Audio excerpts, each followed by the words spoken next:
사랑하는 성도 여러분, 7월 25일 7월 마지막 주일 아침입니다. 오늘 하루도 하나님의 말씀으로 시작하는 여러분들, 하나님의 말씀 붙들고 승리하시는 복된 하루가 되기를 주님의 이름으로 축원드립니다. 오늘 우리가 함께 읽고 묵상할 말씀은 요한복음 15장 말씀인데요. 그 중에서 제가 1절에서 5절의 말씀을 함께 읽고 함께 은혜를 나누기를 원합니다. 나는 참 포도나무여 내 아버지는 농부라. 물은 내게 붙어 있어 열매를 맺지 아니하는 가지는 아버지께서 그것을 제거해 버리시고 무릇 열매를 맺는 가지는 더 열매를 맺게 하려 하여 그것을 깨끗하게 하시느니라. 너희는 내가 일러준 말로 이미 깨끗하여졌으니 내 안에 거하라. 나도 너희 안에 거하리라. 가지가 포도나무에 붙어 있지 아니하면 스스로 열매를 맺을 수 없음 같이 너희도 내 안에 있지 아니하면 그러하리라. 나는 포도나무요 너희는 가지라. 그가 내 안에 내가 그 안에 거하면 사람이 열매를 많이 맺나니 나를 떠나서는 너희가 아무것도 할 수 없음이라. 아멘. 우리가 요한복음의 말씀을 함께 묵상하고 있는데요. 요한복음을 기록한 목적을 요한복음 20장 31절에는 이렇게 말씀하고 있습니다. 오직 이것을 기록함은 너희로 예수께서 하나님의 아들 그리스도이심을 믿게 하려 함이요 또 너희로 믿고 그 이름을 힘입어 생명을 얻게 하려 함이니라 그랬습니다. 요한이 이 요한복음을 기록한 목적이 여기에 있는데 그것은 무엇이냐면 바로 예수님이 하나님의 아들 그리스도이심을 믿게 하기 위해서 그리고 그 이름을 힘입어서 생명을 얻게 하기 위해서 이 요한복음을 기록했다 이렇게 말하고 있습니다. 그래서 요한은 요한복음의 내용 가운데에 바로 예수님이 하나님의 아들, 하나님의 신성을 가지신 그리스도이심을 나타내기 위해서 7가지의 기적 그리고 7번의 나는 무엇이다 라고 하는 표현 7번의 I am 이라고 하죠. 이런 표현을 통해서 예수님이 하나님의 아들 그리스도이심을 나타내 보이고 있는 것이죠. 여러분 출애굽기 3장에 보면 모세가 그 떨기나무 가운데에서 호렙산의 떨기나무 가운데에서 하나님을 처음 만나지 않습니까? 그리고 하나님의 보내심을 소명을 받을 때에 모세가 하나님의 이름을 물어보지요. 그때 하나님께서 뭐라고 하나님의 이름을 가르쳐 주냐 하면 나는 스스로 있는 자니라 그랬습니다.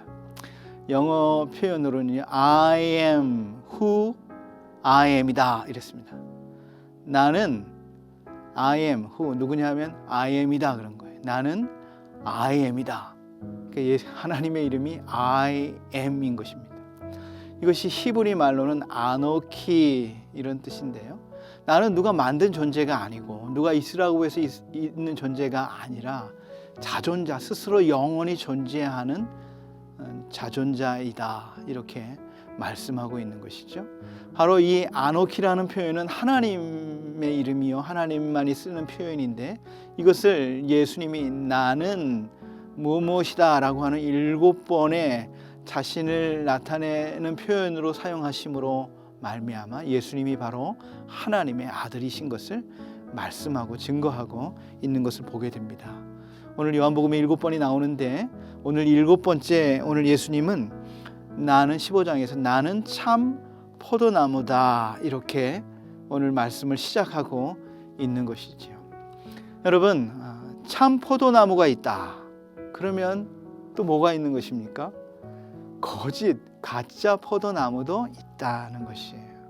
사실 성경에 포도나무는 누구를 상징하냐 하면 이스라엘 백성들을 상징합니다. 하나님의 백성들을 상징하는 표현이 포도나무예요. 그래서 시편 80편 8절에 이렇게 말하고 있어요.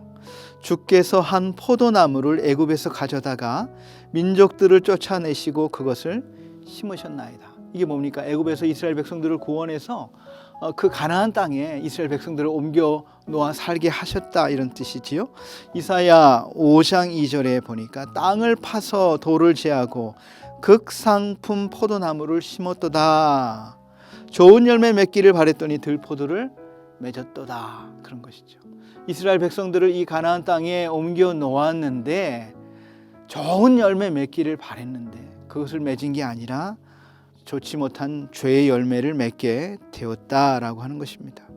종으로 살던 이스라엘 백성들을 구원하여 가나안 땅에 심고 좋은 열매 맺기를 기다렸는데 못된 열매를 맺었다는 것이죠. 가짜 열매를 맺었다고 탄식하고 있는 것입니다. 어떻게 보면 오늘날 우리 모두도 다 포도나무와 같습니다. 버려진 포도나무죠. 좋은 열매를 맺을 수 없는 포도나무이지요. 그런데 예수님께서 가짜 포도나무를 구원하시기 위해서 참 포도나무로 이 땅에 오셨다라고 하는 것입니다. 그리고 이 참 포도나무에 붙어 있기만 하면 많은 열매를 맺을 수 있다, 이렇게 말씀하고 있는 것입니다. 여러분, 하나님의 소원은 우리가 포도나무라면, 포도나무의 가지라면 뭘 원하시겠어요? 그 포도나무에서 좋은 아름다운 꽃이 피는 걸 원하겠습니까? 아니면 이 포도나무가 멋지게 자라서 관상수로 아주 멋진 나무로 자라는 걸 바라겠습니까? 포도나무는요, 사실 나무로서는 형편없는 나무지요. 포도나무에게 원하는 것은 좋은 열매를 맺기를 원하시는 것이죠. 하나님께서도 우리의 삶에서 풍성한 열매를 맺기를 원하고 계십니다. 그러면 우리가 어떻게 하면 우리의 삶에서 풍성한 열매를 맺을 수가 있겠습니까? 오늘 성경이 그것을 말씀해 주고 있는 것이죠. 여러분, 가지는 스스로 열매를 맺을 수가 없어요. 사실 우리는 이미 생명이 없는 잘려진 가지인 것이죠. 그래서 이 가지는 어떻게 해야 생명을 얻을 수 있냐면 나무 줄기에, 그래서 참 포도나무에 붙어 있어야 되는 것입니다. 그래야 생명이 있고 계속해서 생명의 근원을 통해서 영양을 공급받아서 살 수가 있고 열매를 맺을 수가 있는 것이죠. 바로 우리의 인생이 그렇습니다. 우리가 스스로 열매를 맺는 것이 아니고 참 포도나무이신 그리스도에게 붙어 있기만 하면 때를 따라서 우리의 삶에 풍성한 열매를 맺을 수가 있다라고 하는 것입니다. 그래서 오늘 5절 말씀에도 나는 포도나무여 너희는 가지라. 그가 내 안에 내가 그 안에 거하면 사람이 열매를 많이 맺나니 나를 떠나서는 너희가 아무것도 할 수 없음이라 그랬습니다. 그래서 우리가 참 포도나무이신 예수님께 붙어 있을 때에 풍성한 삶의 열매를 맺을 수 있다라고 하는 것입니다. 그러면 어떻게 우리가 예수님께 붙어 있을 수 있는가? 이 두 가지를 우리가 한번 살펴보도록 하겠습니다. 그 두 가지는 뭐냐 하면 첫 번째로는 예수님과 나와의 관계 형성입니다. 그리고 두 번째로는 그 관계가 계속해서 지속되어지고 더 심화되어지는 것, 이것을 통해서 풍성한 열매를 맺을 수가 있다라고 하는 것입니다. 관계 형성이라고 하는 것은 처음 가지가 이 줄기에 연결되는 것을 말하는 것이죠. 본래 우리는 이미 잘라진 가지요, 생명이 없는 가지요, 죄인이요, 타락한 존재였습니다. 그러나 우리가 우리의 죄를 회개하고 참 생명이신 예수 그리스도를, 우리의 죄의 문제를 해결해 주신 구주와 하나님의 아들로 우리가 믿고 받아들일 때에 바로 참 포도나무이신 그리스도에게 접붙임을 받아서 생명이 연합된 관계가 되는 것이죠. 저는 시골에서 농부의 아들로 태어나가지고 대학을 졸업할 때까지 시골에서 부모님의 농사를 도우면서 그렇게 자랐습니다. 그래서 농사에 대한 성경의 이야기가 나오면 참 재미있게 읽고 있습니다. 저희 시골 집에도 오랫동안 복숭아 과수원을 했거든요. 그래서 여러분, 개복숭아의 줄기를 잘라다가 참 복숭아에게 접붙임을 받아서 연결을 하면요, 이 개복숭아의 줄기에도 참 복숭아의 열매가 맺혀지는 것처럼 예수 그리스도를 영접함으로 말미암아 예수님을 나의 구주와 하나님으로 영접하게 될 때에 예수님의 생명이 내 안에서 풍성한 열매를 맺게 된다라고 하는 것입니다. 그런데 이것은 출발에 불과한 것이죠. 그래서 이 관계가 지속되어지고 심화되어지는 것이 중요합니다. 여러분, 일단 가지가 줄기에 붙어 있으면 이제 생명의 관계가 된 거예요. 이 줄기로부터 생명이 공급받게 되는 것이죠.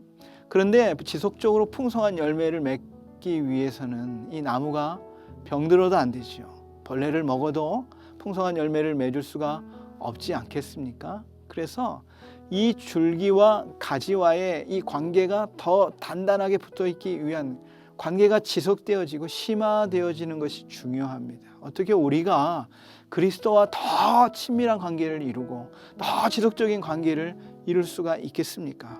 오늘 우리가 성경을 읽지 않았지만 오늘 7절 말씀에는 이렇게 말하고 있어요. 너희가 내 안에 거하고, 예수님과의 관계 형성인 것이죠. 예수님을 우리가 영접함으로 말미암아 그리스도와 하나 된 관계가 된 것이죠. 그리고 내 말이 너희 안에 거하면 무엇이든지 원하는 대로 구하라 그리하면 이루리라 그랬습니다. 예수님의 말씀이 너희 안에 거한다라고 하는 것은 예수님의 말씀에 순종하는 삶을 살게 될 때에 그리스도와의 더 친밀한 관계, 더 지속적인 관계를 이룰 수 있고 그것을 통해서 우리의 삶에 풍성한 열매를 맺을 수 있다라고 하는 것입니다. 우리가 예수님의 말씀에 이미 우리 안에 거하는 것, 말씀 충만, 이것이 곧 성령 충만한 삶인 것입니다. 하나님의 말씀에 충만하다는 것은 바로 하나님의 말씀에 순종을 의미하는 것입니다. 여러분, 하나님의 말씀에 순종하기 위해서는요, 반드시 두 개가 같이 포함되어 있어야 되는데, 첫 번째로는 순종은 즉시해야 하는 것입니다. 순종은 즉시 해야지 미루어서는 올바른 순종이 될 수가 없다라고 하는 것입니다. 여러분, 예수님의 제자 베드로가 밤이 맞도록 수고해서 그물질을 했지만 밤새 한 마리도 같이 잡지 못했습니다. 그런데 예수님께서 그 앞에 나타나셔서 깊은 데로 가서 그물을 내리라 그러죠. 그때 베드로가 뭐라고 말합니까? 선생이요, 내가 밤새도록 고기 잡아봤어요. 어제 밤새도록 내가 해봤는데 한 마리도 못 잡았습니다. 오늘은 우리가 고기를 잡는 날이 아니요, 그러니까 내일 하겠습니다, 이렇게 말하지 않았습니다. 내가 밤새도록 고기 잡아봤는데 한 마리도 잡을 수 없었지만 당신의 말씀에 순종해서 내가 즉시 그물을 던지겠습니다. 그 말씀에 순종해서 즉시 반응했을 때에 그물이 찢어지는 그런 풍성한 물고기를 잡게 되지 않았습니까? 오늘 우리도 마찬가지, 하나님의 말씀이 우리의 귀에 들려오게 될 때에 내일부터 순종해야지, 대학 합격한 다음에 그때 순종해야지, 지금은 대학에 들어가는 게 중요하니까 승진한 다음에 순종해야지, 내 삶이 좀 편안해진 다음에 순종해야지, 그렇게 해가지고는 순종을 할 수가 없어요. 지금 순종할 수 없는 여러 가지 어려운 환경일지라도 오늘 하나님의 말씀이 내 귀에 들렸을 때에 나는 그 말씀에 의지해서 순종하겠습니다. 즉시 순종의 발걸음을 옮길 때에 하나님께서 우리의 삶에 풍성한 열매를 맺게 해 주신다라고 하는 것입니다. 두 번째로 순종에는 뭐가 포함되어 있어야 되냐면 끝까지 순종해야 된다는 것입니다. 이것을 다른 말로 하면 순종은 100%여야 된다는 것입니다. 여러분, 우리가 순종이라고 할 때에요, 한 70% 순종하고 순종했다 이렇게 생각할 수 있어요. 80% 순종하고 순종했다 이렇게 말할 수 있어요. 그러나 하나님은 그것을 순종이라고 말씀하지 않습니다. 여러분, 우리가 사울왕을 알죠. 사무엘상에 이스라엘의 첫 번째 왕 사울왕이 사무엘을 통해서 아말렉과의 전쟁에서 승리를 하게 될 때에 아말렉을 진멸하라고 하는 하나님의 명령을 받았습니다. 그리고 그 말씀에 사울이 순종했어요. 한 80% 정도 순종한 것 같아요. 그래서 아말렉을 진멸했습니다. 모든 짐승들을 다 죽였습니다. 그러나 나머지 아주 탐스러운 좋은 짐승들을 남겨가지고 왔을 때에 사무엘은 이 사울의 행위를 순종하지 않았다, 이렇게 하나님의 말씀을 전하게 되는 것을 보게 됩니다. 우리가 순종하는 것은 100%여야 되고 끝까지 순종을 해야 되는 것을 알 수가 있습니다. 우리가 지난번에 열왕기서를 우리가 읽고 묵상을 했지만 남유다의 10대 왕이 우시야 왕입니다. 우시야 왕은요 25년 동안 왕으로 남유다를 통치하면서 종교적인 개혁을 이뤘던 몇 안 되는 선한 왕이었습니다. 하나님께서 그래서 이 유다를 축복하셔서 유다에 대부흥을 주셨어요. 그리고 유다에 황금기를 주셨어요. 그래서 다윗과 솔로몬 시대만큼의 이 유다가 왕성한 나라가 되었습니다. 그런데 이 우시야 왕이요 1년, 2년, 10년, 20년 순종했잖아요. 그런데 끝까지 순종하는 것은 참 어렵다는 거예요. 그가 25년 왕으로 있으면서 마지막에 무슨 마음이 들었냐면 교만한 마음이 들었어요.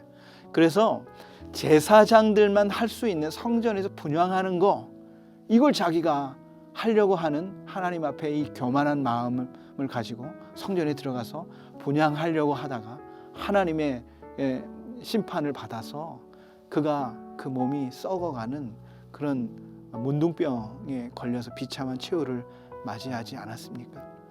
여러분, 우리가 1년, 2년 순종할 수 있어요. 그러나 더 중요한 것은 끝까지 순종해야 하는 것, 이것이 중요한 것입니다. 그래서 우리의 삶에 지금도 풍성한 열매를 맺지만 5년 후에 10년 후에 우리의 삶에 더 순종을 통해서 그리스도와의 이 친밀한 지속적인 깊은 관계를 통해서 주님께서 주시는 모든 풍성한 삶의 열매를 우리가 또 맺을 수 있는 그런 복된 삶이 되시기를 주님의 이름으로 축원드립니다. 말씀에 순종하여 열매 맺는 삶을 살자. 오늘 하루 하나님의 말씀 믿음으로 즉시 반응하고 끝까지 순종해서 그리스도와의 든든한 관계, 친밀한 관계, 깊은 관계를 통해서 우리의 삶에 풍성한 열매를 맺는 저와 여러분의 삶이 되시기를 축원드립니다. 참으로 좋으신 하나님 아버지, 그렇습니다. 너희가 내 안에 거하고 내 말이 너희 안에 거하면 무엇이든지 원하는 대로 구하라 그리하면 이루리라 말씀하신 대로 우리가 그리스도 안에서 그리스도와의 친밀한 연합 가운데 또 그리스도의 말씀에 믿음으로 반응하고 즉시 반응하고 끝까지 순종하여 우리의 삶에 풍성한 열매를 맺어 주님을 영광스럽게 하는 복된 삶이 되도록 우리 모두를 축복하여 주시옵소서. 예수님의 이름으로 기도드리옵나이다. 아멘.